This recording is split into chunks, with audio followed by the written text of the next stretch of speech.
حضور میرا سوال ہے کہ جو حضرت صلی اللہ علیہ وسلم وہ مکہ میں پیدا ہوئے تھے تو وہ مدینہ میں پھر کیوں وہ بحری ہو گیا؟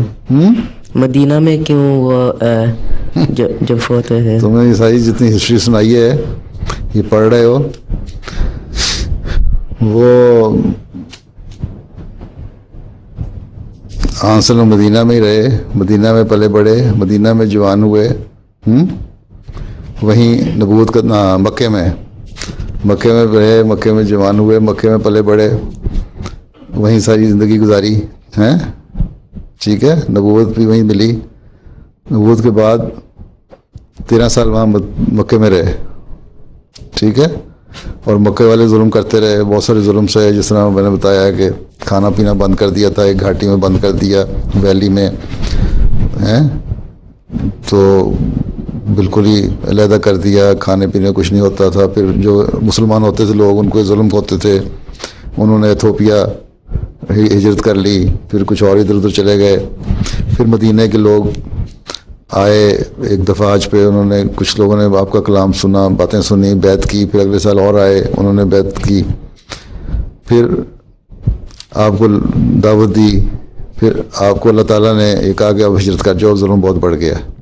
پھر آپ نے ایک رات مکے سے ہجرت کی، حضرت علی کو اپنی چرپائی پہ لٹایا اور بتا کے کہ یہ میری امانتیں ہیں، جو لوگوں کی امانتیں میرے پاس پڑی ہیں یہ دے کے تو آ جانا۔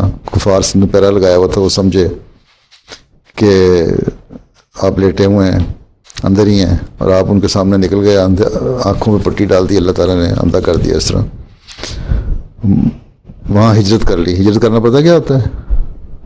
مائگریٹ۔ ہاں، جہاں تمہارے بڑے ہجرت کر کے یہاں آ گئے ہیں نا پاکستان سے، اسی طرح وہ مائگریٹ کر کے چلے گئے تھے، مدینے چلے گئے، پھر مدینے میں رہے۔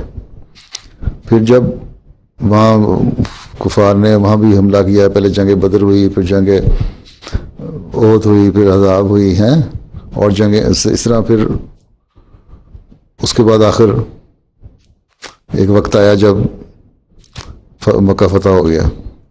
اس وقت مدینہ والوں نے جب عام وسلم ہجرت کر کے گئے ہیں اور آپ کے صحابہ وہاں آئے ہیں تو آپ کو اپنے ہاں ٹھہرایا اور بڑا پیار دیا، صحابہ کے ساتھ بھی اچھا سلوک کیا، جو قریش تھے، ہجرت کرنے والے مہاجر تھے جو،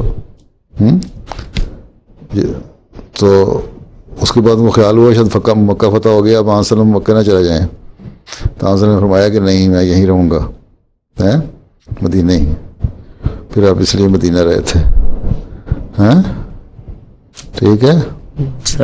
زندگی کے آخری 10 سال جو ہیں وہ مدینہ میں گزارے تھے۔